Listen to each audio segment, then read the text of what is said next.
من الشيطان الرجيم رب اشرح لي صدري ويسر لي أمري واحلل عقدة من لساني يفقهوا قولي وقال تعالى إن مثل عيسى عند الله كمثل آدم خلقه من تراب ثم قال له كن فيكون۔ تمام قسم کی تعریفات، عبادات ایک اللہ وحدہ لا شریک کے لیے، ان گنت لا تعداد درود و سلام ہو امام الانبیاء رحمت للعالمین صلی اللہ علیہ وسلم کی ذات گرامی پر۔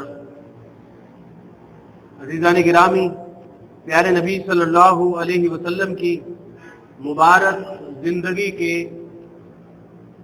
تعلیمی، تاریخی اور تربیتی واقعات ہم نے ماہ و سال کی روشنی میں بیان کیے ہیں۔ آج انشاءاللہ تعالی 9ویں ہجری کے اختتام تک جو رسول اللہ صلی اللہ علیہ وسلم نے سرگرمیاں اختیار فرمائیں اور اس میں خاص طور پر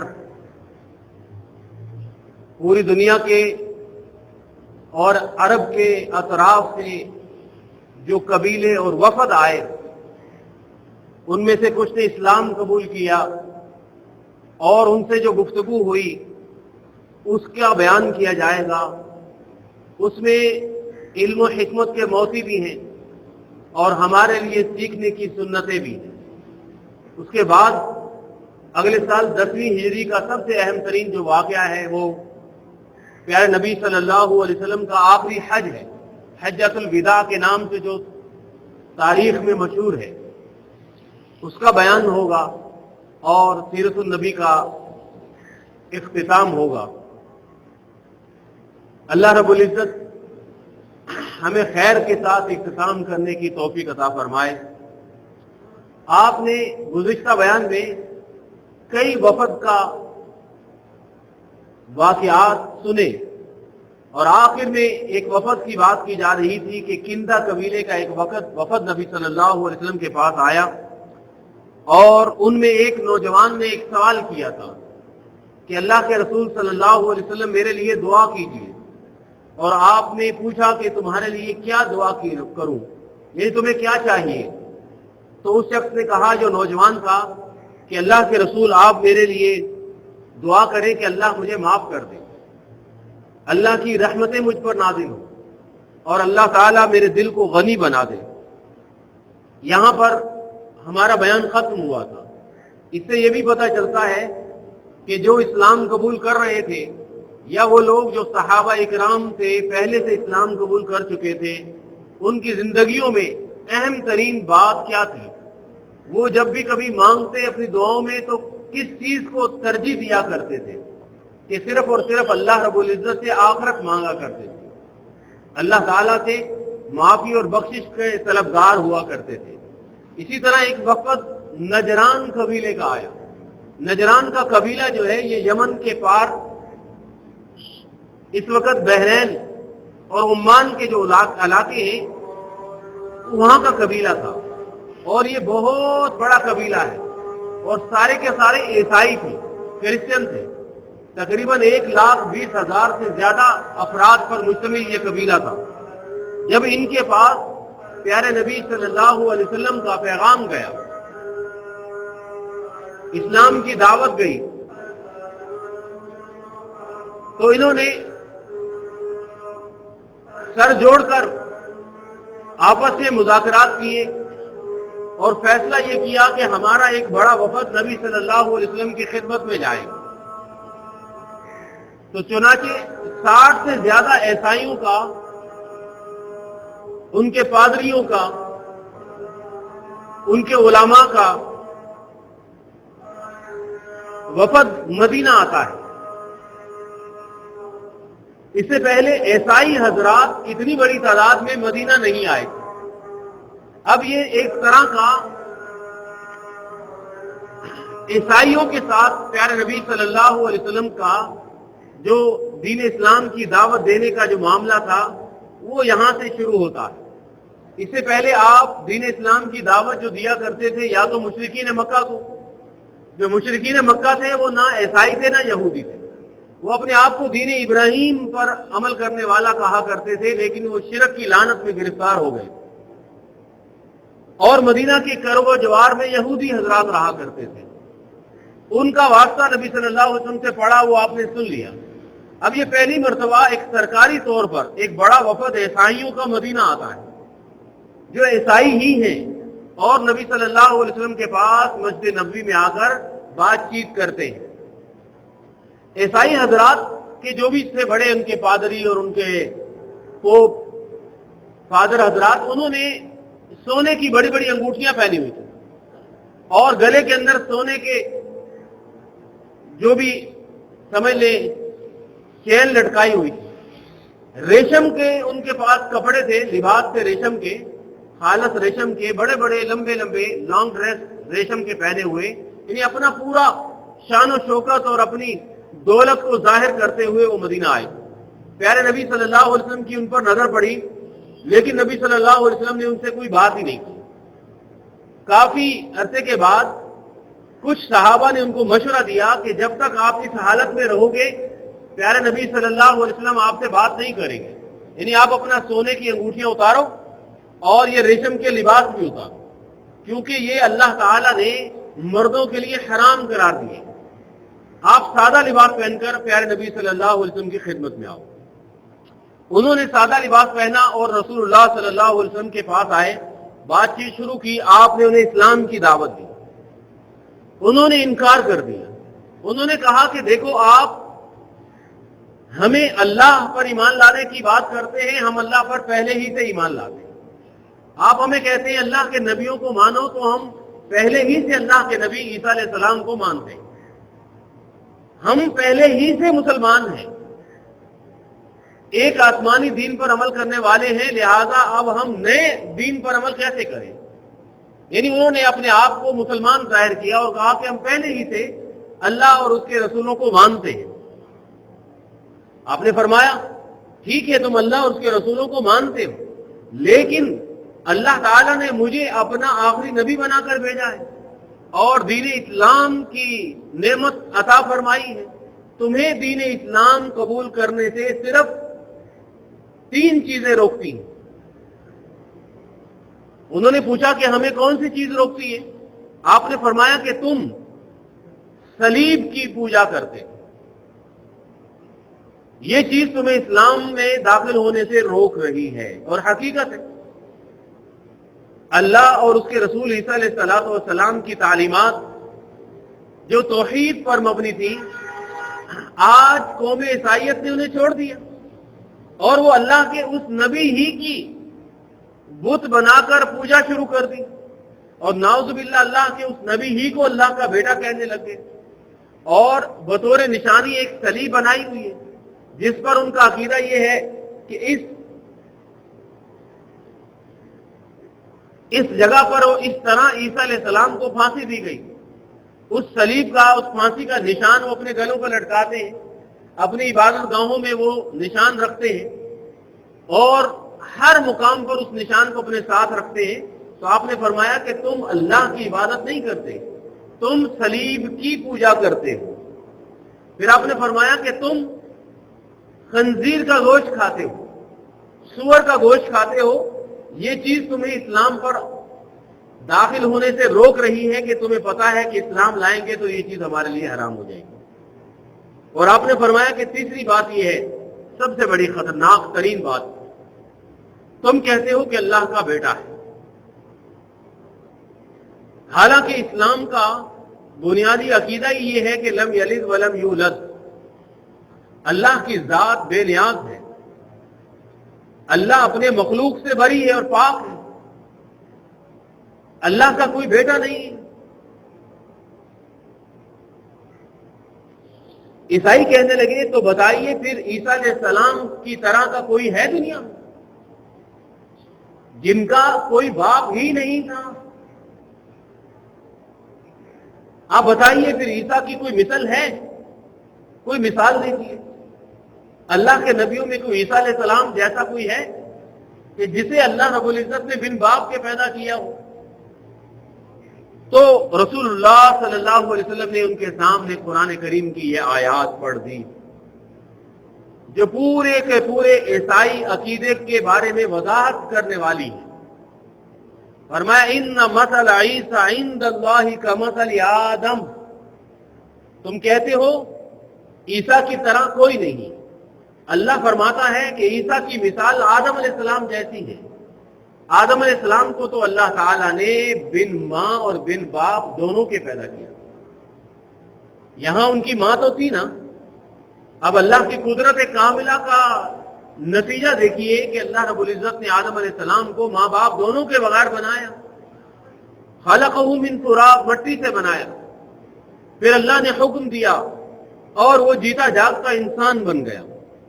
پھر آپ نے فرمایا کہ اے عیسائیو تعالوا ندعو ابناءنا وابناءکم ونساءنا ونساءکم، اگر تمہیں کوئی شک و شبہ ہے میری نبوت پر، میری رسالت پر، اس قرآن کی آخری کتاب ہونے پر، میرے آخری نبی ہونے پر کوئی شک شبہ ہے تو تم آؤ میرے ساتھ، ایک کھلے میدان پہ کھڑے ہو کر ہم مباہلہ کرتے ہیں۔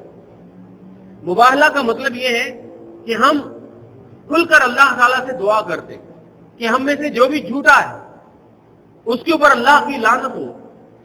تم اگر اپنے دین پر اتنے ہی سچے ہو اور اتنا ہی تمہارا عقیدہ مضبوط ہے تو تم میرے ساتھ آ کر مباہلہ کر لو۔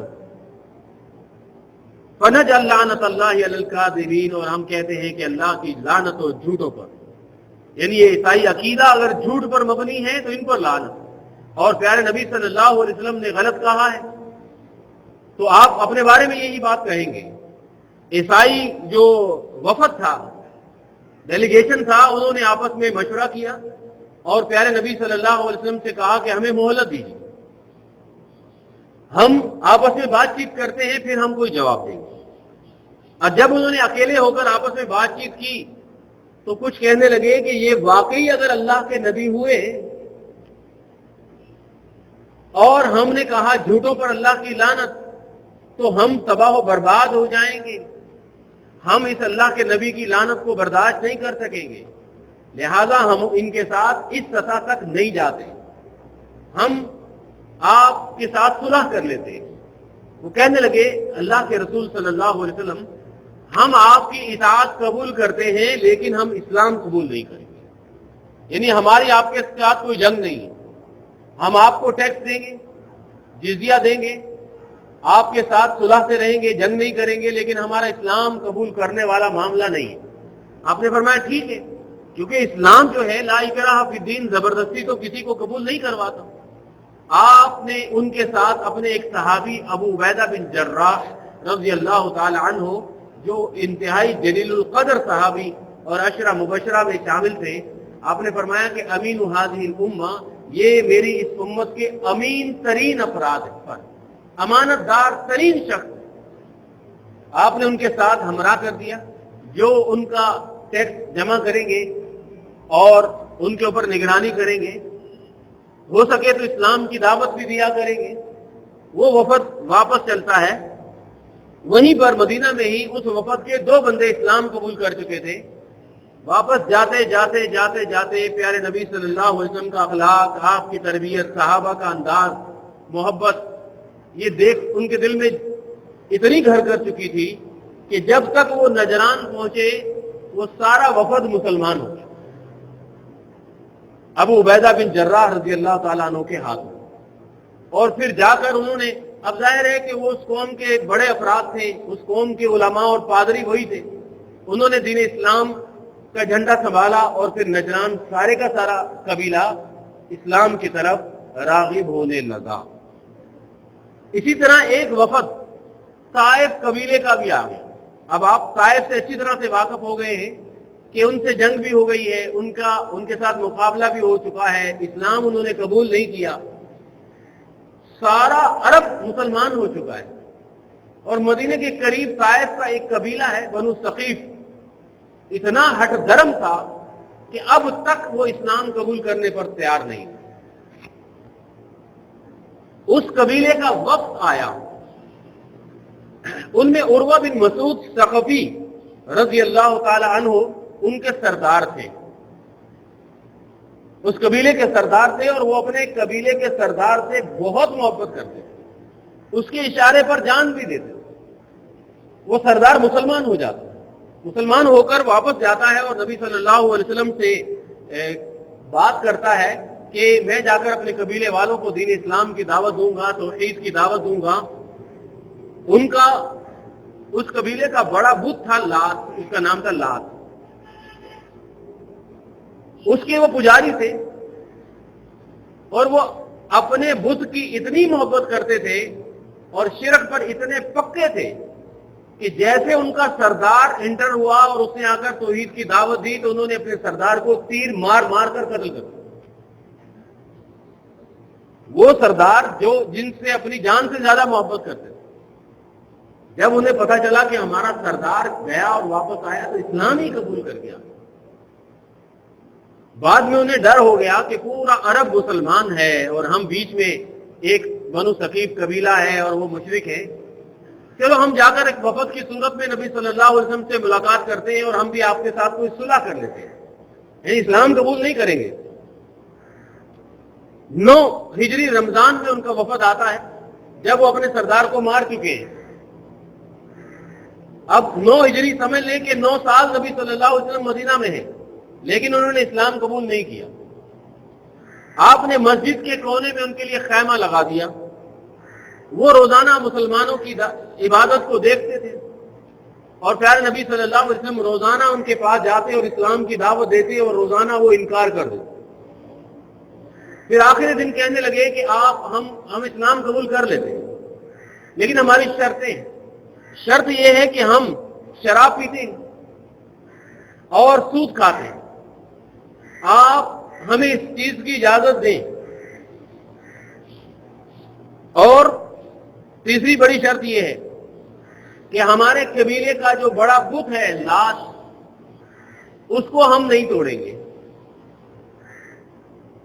پیارے نبی صلی اللہ علیہ وسلم نے فرمایا کہ پھر اسلام قبول کرنے کا کوئی فائدہ نہیں۔ اسلام جن برائیوں کو ختم کرنے کے لیے آیا ہے، آپ ان برائیوں کے ساتھ اسلام قبول کر رہے ہیں۔ جیسا کہ آج کل ہمارا مسلم معاشرہ ہے کہ شراب نوشی عام ہے، زناکاری عام ہے، سود سرکاری سطح پر چلتا ہے، اور تقریباً تمام مسلمانوں کے ملک سرکاری سطح پر سود کو لین دین چلاتے ہیں، اور پھر کہتے ہیں کہ ہم مسلمان ہیں اور اللہ کی رحمتیں ہمارے پر نازل کیوں نہیں ہوتی، یا اللہ رب العزت مسلمانوں کو طاقت اور مدد اور نصرت اور فتح دنیا پر کیوں نہیں دیتا۔ پیارے نبی صلی اللہ علیہ وسلم نے فرمایا کہ ایسا اسلام قبول نہیں ہے۔ آخر کافی دنوں کے بعد رہنے کے بعد اس وفد نے اسلام قبول کر لیا، اور آخری شرط یہ لگائی کہ ہم اپنے بت کو توڑیں گے نہیں، ہم اس سے ڈرتے ہیں، آپ یہ انتظام کر دیں تو ہمیں قبول۔ پیارے نبی صلی اللہ علیہ وسلم نے فرمایا کہ ٹھیک ہے، بت کو توڑنا کوئی بات نہیں ہے۔ آپ نے خالد بن ولید کو حکم دیا اور وہ ایک لشکر کے ساتھ گئے اور اس بت خانے کو بھی اور اس بت کو بھی تہس نہس کر کے واپس آ گئے۔ آپ نے فرمایا تم نہ توڑو، ہم توڑ دیں گے، لیکن اس بت کی موجودگی میں اسلام ہو نہیں سکتا۔ اس طرح وہ بنو ثقیف طائف قبیلہ جو تھا وہ بھی مسلمان ہوا۔ اسی طرح بے شمار وفود سے، تقریباً 70 وفد آئے اس سال، جس کو عام الوفد کہتے ہیں، اس سال کا نام ہی یہ پڑ گیا تھا۔ ان میں سے چند ایک کا میں بیان کروں گا۔ آپ کو یاد ہے جب ہم تاریخ صحابہ کی مدینہ کا ہسٹری بیان کر رہے تھے تو نبی صلی اللہ علیہ وسلم نے ایک قبیلے میں 70 حافظ قرآن بھیجے تھے تاکہ جا کر وہ دین اسلام کی تبلیغ کریں، اور اس قبیلے کے لوگوں نے دھوکے سے ان تمام کو شہید کر دیا۔ یہ واقعہ آپ کے ذہنوں میں ہوگا، نہیں ہے تو اس کو تازہ کریں۔ اب وہی قبیلہ بنو عامر بن ساسا اپنے سردار عامر بن طفیل اور اربد یہ دو ان کے سردار تھے، دو بڑے شیطان تھے۔ اس کا سیرت النبی میں ذکر ہی اس نام سے ہے کہ انتہا درجے کے شیطان افراد تھے، اور یہ اپنے قبیلے کے ساتھ وفد کے ساتھ آتے ہیں۔ پیارے نبی صلی اللہ علیہ وسلم کو اپنے ان پیارے 70 حافظ قرآن صحابہ کی شہادت پر بڑا ہی غم تھا، لیکن اب یہ قبیلہ اور وفد مدینہ میں آ گیا ہے تو اب آپ ان کو قتل نہیں کر سکتے، اس لیے کہ نبی صلی اللہ علیہ وسلم کے بارے میں تاریخ یہ بیان کرتی کہ آپ مدینہ آنے والے مسلمانوں کو بھی قتل کر دیا کرتے تھے، حالانکہ وہ مسلمان نہیں تھے، اور آپ کو اللہ رب العزت نے اپنی وحی کے ذریعے بتا بھی دیا تھا کہ وہ عامر بن طفیل جو ہے اس کی نیت صحیح نہیں ہے، وہ آپ کو قتل کرنے کے ارادے سے آ رہا ہے۔ مدینہ بھی آ رہے ہیں اور شیطانی دیکھیں ان کے دلوں میں کیسی۔ آپ چاہتے تو ایک اشارہ کرتے وقت کہ پورے عرب پر آپ کی حکومت ہے اور آپ اس پورے قبیلے کو بھی تہس نہس کروا دیتے، یا کم از کم اس عامر بن طفیل اور اربد جو دو بڑے سردار تھے کم از کم ان کی گردن تو اڑ جاتی، لیکن آپ نے ان کے سامنے آپ نے اللہ سے دعا کی، اللہم اکفنیہم بما شئت، اے اللہ تو ان کے لیے کافی ہو جا، اے اللہ تو ان کے ساتھ جو بھی معاملہ کرنا چاہتا ہے کر لے، یہ میری ہمت اور میرے بس سے باہر ہے۔ کتنی پیاری بات ہے، آپ اس دعا کو یاد کر لیں، اس سے چھوٹی دعا دنیا میں کوئی نہیں ملے گی آپ۔ اور کئی الفاظ ہیں، اللہم اکفنا شرہم بما شئت، اللہم اکفنیہم بما شئت، اللہم انا نجعلک فی نحورہم ونعوذ بک من شرورہم۔ ان کا مطلب سب کا ایک ہی ہے کہ اللہ تو ان کو سنبھال، اب یہ میرے بس سے باہر ہے، جس طرح بھی اے اللہ ان کے اوپر اپنی طاقت اور اپنی قدرت دکھانا چاہتا ہے تو دکھا۔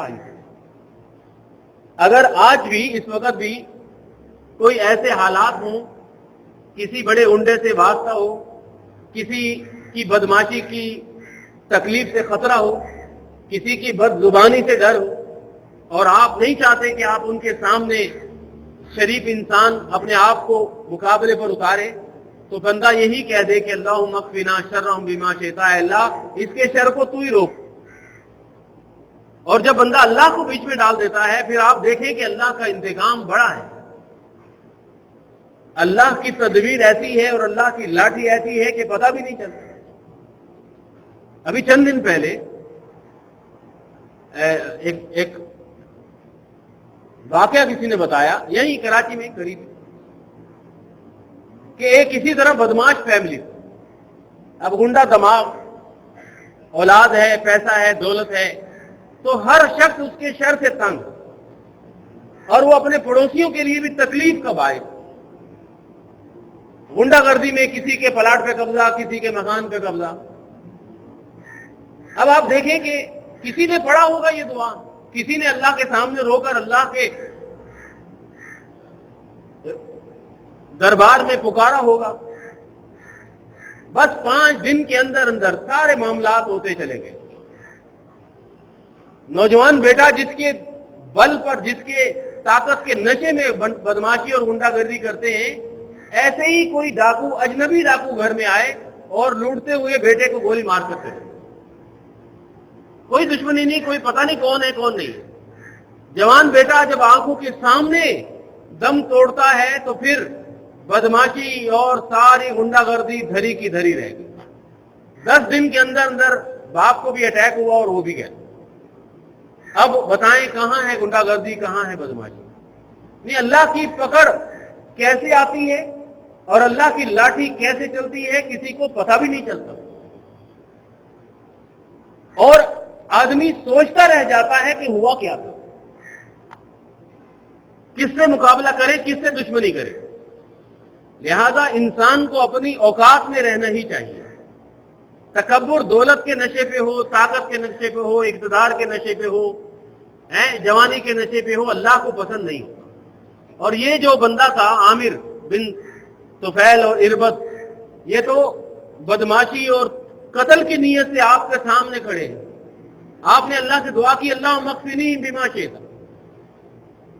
اب وہ واپس گیا، راستے میں ہی آسمانی بجلی گری، اربد جل کر راکھ ہو گیا، اور عامر بن طفیل کو ایسی بیماری لگی کہ وہ اپنے گھر پہنچتا پہنچتا گل سڑ کر مر گیا.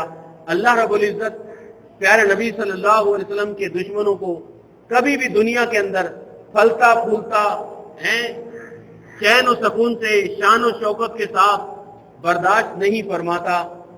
اس کے بعد بنو حنیفہ یمامہ قبیلہ کا، عرب کا بہت بڑا قبیلہ، ان کا وفد آتا ہے 9 ہجری کو، اور اس وفد کے اندر مسلمہ کذاب نامی ایک شخص بھی آتا ہے. کذاب اس کا نام بعد میں پڑا، جس کا مطلب ہے کہ انتہا درجے کا جھوٹا مکار آدمی. مسلمہ اس نام تھا، اور وہ مدینہ آ کر کیا کہتا ہے، کہنے لگا میں اسلام قبول کروں گا اس شرط پر کہ آپ کے بعد حکومت مجھے ملے. میں اپنے قبیلے کا سردار ہوں، اور یمامہ قبیلہ عرب میں بہت بڑا ہے، آپ کے بعد حکومت میں مجھے حصہ دیا جائے. اب آپ دیکھیں کہ پیارے نبی صلی اللہ علیہ وسلم کوئی حکمران تو نہیں تھے نا، بادشاہ تو نہیں تھے کہ آپ اپنی بادشاہت میں لوگوں کو شریک کریں. آپ تو اللہ کے نبی اور رسول تھے. نبوت جو ہوتی ہے وہ اللہ کی رحمت ہوتی ہے، جس پر چاہے نازل ہوتی ہے، اور اللہ کے آخری نبی ہیں. اب آپ اپنی نبوت اور رسالت کے اس کاروبار میں کسی کو شریک تو کر نہیں سکتے کہ اللہ کی مرضی ہے، اللہ جس کو چاہتا ہے نبی بناتا ہے. اب اسلام قبول کرنا ہے تو اطاعت کریں، اللہ سے محبت کریں، اللہ کے رسول سے محبت کریں. بس بعد میں ہو سکتا ہے کہ دنیا میں حکومت بھی ملے، جیسا کہ عمر فاروق ابو بکر صدیق رضی اللہ تعالیٰ نے اسلام قبول کیا، غلامی قبول کی تھی. ان کے دلوں میں یہ خیال بھی نہیں تھا کہ عرب نہیں پوری دنیا کی حکومت ملے گی، ان کو پتا تھوڑی تھا. اور یہ بدبخت انسان کیا دور پایا مدینہ میں، اور حضور اکرم صلی اللہ علیہ وسلم رحمت للعالمین کے سامنے کھڑا ہے، لیکن اللہ نے اسے توفیق نہیں دی. کہنے لگا مجھے بھی اس میں شامل کرو، یعنی آپ میرے بارے میں اعلان کرو کہ میرے بعد یہ نبی ہوگا اور حکومت اس کو ملے گی. آپ کے ہاتھ میں کھجور کی شاخ تھی. پیارے نبی صلی اللہ علیہ وسلم نے فرمایا اگر تم مجھ سے یہ کھجور کی شاخ مانگو تو میں تمہیں نہیں دوں گا. اسلام اس بات کے لیے نہیں آیا کہ تم حکومتیں اور عہدے اور لالچیں تلاش کرو. پھر نبی صلی اللہ علیہ وسلم کو خواب بھی اللہ تعالیٰ نے دکھایا کہ آپ کے ہاتھ میں سونے کا 2 کنگن ہے، اور آپ کو وہ کنگن دیکھ کر تکلیف محسوس ہوئی، آپ کو غم لگا. اللہ نے فرمایا کہ اسے پھونک مار کر اڑا دیجیے. آپ نے پھونک ماری اور وہ سونے کے کنگن اڑ گئے. آپ نے فرمایا کہ شاید مجھے جو خواب آیا ہے وہ تیرے بارے میں ہی آیا تھا. اس کے بعد وہ بدبخت جب اپنے قبیلے گیا تو جا کر اپنے جھوٹا تھا نا، تو جھوٹی بات کی، کہا کہ محمد صلی اللہ علیہ وسلم نے اپنی نبوت میں مجھے بھی شامل کر، یعنی میں بھی نبی ہوں، آپ قریش کے نبی ہیں، میں یمامہ کا نبی ہوں. اللہ اکبر. شاعری کرنے لگا اور اپنی قوم والوں کے سامنے کہا کہ تمہارے لیے شراب زناکاری کو حلال کر دیا گیا، میں نبی ہوں، چاہے جو مرضی کروں. بدبخت انسان. آج اس دور میں بھی بڑے بڑے ایسے فرقے ہیں اور ایسے لوگ ہیں جو لباس اسلام کا پہنتے اور کہتے ہیں کہ ہمارے، اللہ اکبر، ہمارے یہ جو بڑا ہے جو بھی ہے اس نے ہمارے لیے سود کو حلال کر دیا، ہمارے لیے زناکاری کو حلال کر دیا، شراب کو حلال کر دیا، اور اس نے کہا ہے کہ ہم اس کو بس سالانہ ٹیکس دیں، آخرت میں ہمیں بخشوا لے گا. اس قسم کے جتنے بھی لوگ ہیں جن کے نام ہم اقسام کے آپ کے سامنے آتے ہیں، آپ سمجھیں کہ وہ جھوٹے ہوتے ہیں. جو چیز قرآن میں حرام ہے وہ قیامت تک کے لیے حرام ہے، جو چیز نبی صلی اللہ علیہ وسلم نے حرام کی وہ قیامت تک کے لیے حرام ہے. اب اسے کوئی شخص حلال نہیں کر سکتا. اللہ اکبر. یہ فتنہ پھیل ہی رہا تھا کہ پیارے نبی صلی اللہ علیہ وسلم دنیا سے رخصت ہو جاتے ہیں. اب آگے جب ابو بکر صدیق رضی اللہ تعالیٰ عنہ کی دور اور آپ کی سیرت انشاءاللہ بیان کی جائے گی، اس میں اس فتنے کے بارے میں تفصیل سے بات کریں گے کہ ایک سخت ترین جنگ ہوئی اور اس کو دنیا سے خاتمہ کر دیا گیا. ایسا ہی ہوتا ہے دنیا میں جتنے بھی جھوٹ بولنے والے اس قسم کے بدبخت انسان آئے، ان کا اللہ رب العزت نے ورفعنا لک ذکرک، ذکر بلند نہیں کیا، ان کو شان و شوکت نہیں دی، بلکہ ان کو بدبختی اور بدترین انجام سے دوچار کیا، جیسا کہ یہ مرزا قادیانی جو قادیان میں تھا، یہ بھی ایک لیٹرین میں غلاظت کے اندر مارا گیا۔ اب بدبخت انسان کا دنیا سے جانا اس کے پیروکاروں کے لیے علامت ہے کہ تم اس کے پیچھے نہ چلو، لیکن ظاہر ہے کہ جب دنیا ہے، اسلام بھی ہے تو شرک بھی ہے، توحید بھی ہے تو شیطان بھی ہے، شیطانی کام بھی ہے، شیطانی فرقے بھی ہیں۔ ہر قسم امتحان کے لیے دنیا میں اس قسم کی بدبختیاں چلتی رہیں گی قیامت تک۔ اللہ رب العزت ہمیں محفوظ فرمائے۔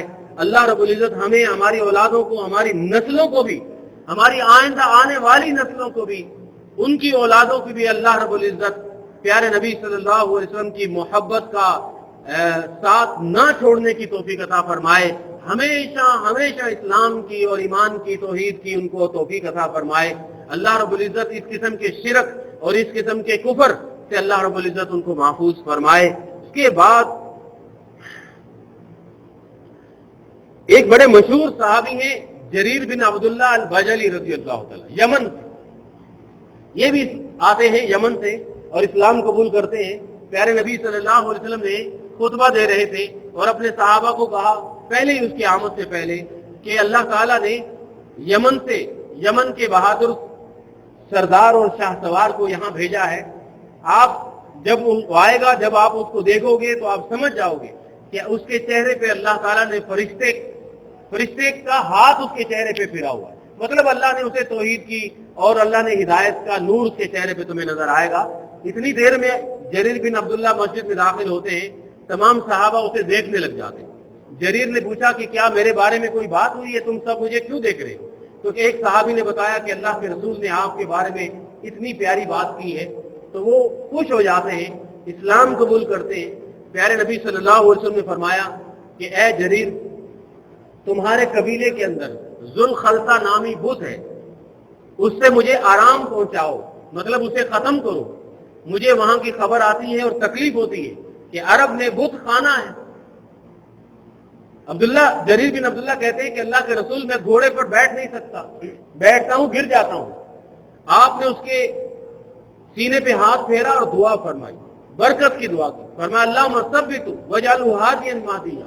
اس کے بعد جریر کہتے ہیں کہ پھر میں آخری دم تک کبھی اپنے گھوڑے سے گرا نہیں۔ اس کے بعد وہ اپنے قبیلے کے لوگوں کو لے کر جاتے ہیں اور اپنے قبیلے کا جو بڑا بت ہے ذوالخلصہ، اسے تہس نہس کر دیتے ہیں، اور یہ خبر نبی صلی اللہ علیہ وسلم تک پہنچ رہی ہے۔ آپ نے اس کے لیے 5 بار دعا فرمائی۔ یہ بڑے ہی بہادر اور جرنیل بنے، بعد میں ان کے بڑے کارنامے تھے۔ اب آپ دیکھیں کہ ایک ملاقات ہوئی، ایک مرتبہ مدینہ آئے اور اتنا انعام اور اتنی برکتیں لے کر چلے گئے۔